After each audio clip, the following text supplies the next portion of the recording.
சக்கர பொறி ஒற்றிக் கொண்டு நின்னருளே புரிந்திருந்தேன்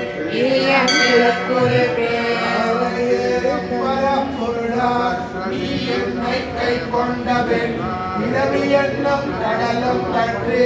பெரும் பதமாகிறான் பாவத்தாரே